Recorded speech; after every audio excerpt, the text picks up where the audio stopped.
పసుపు కొమ్మలు పెట్టాను చూడండి. వాటర్ అయినాయి ఎలా తాగుతుందో. సాయంత్రం 8:30 అయింది, అయినా కూడా చూడండి ఎలా వాటర్ తాగుతుందో. ఆ భూమికి ఎంత అవసరమో అంత వాటర్ అవసరమైనప్పుడల్లా తాగుతూ ఉంటుంది. చూడండి ఆ మొక్కలకి వాటర్ అవసరమైనవి ఇప్పుడు తాగుతున్నాయి. చూడండి వాటర్ బాటిల్లో వాటర్ చూడండి ఎలా తాగుతుందో. దీనికి చూడండి అవసరం లేదు, కాముగా ఉంది. ఇది మాత్రం చూడండి ఎలా తాగుతుందో, స్పీడ్గా తాగేస్తుంది. చూడండి ఎట్లా తాగుతుంది.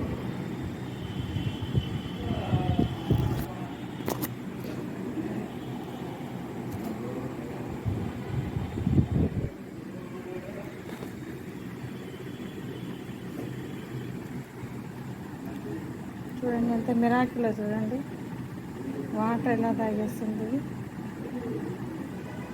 సూపర్. చూడండి మనమైతే ఎక్కువ పోస్తాం, చూడాలి తనకు అవసరమైనయే తాగుతుంది. ఎక్సలెంట్ అండి ఇది. అందరూ మీరు కూడా ఇదే పద్ధతిలో చేయండి.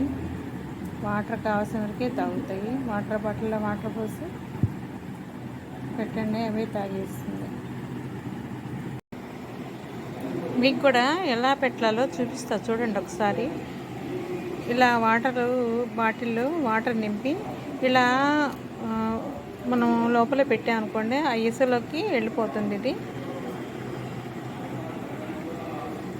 ఇలా వెళ్ళిపోతుంది. అంటే వాటర్ బాటిల్ మూత తీసేసేయాలండి. తీసేసి మనం ఇలా పెట్టామనుకోండి, ఆ వాటర్ తనకు కావాల్సినప్పుడల్లా అది తాగుతూనే ఉంటుంది. ఇది ఇంకా తాగుతూనే చూడండి వాటర్. అది మట్టి డ్రై అయిపోయిందంటే వాటర్ తాగేస్తూ ఉంటుంది. పసుపును కూడా ఇలా పండించవచ్చండి. మనం వాటర్ ఎక్కువ పోయకుండానే ఇలా బాటిల్ పెట్టామంటే తనకు కావాల్సినవి తాగుతుంది. మీరు కూడా ట్రై చేయండి. ఓకే, ఆల్ ది బెస్ట్ అండి.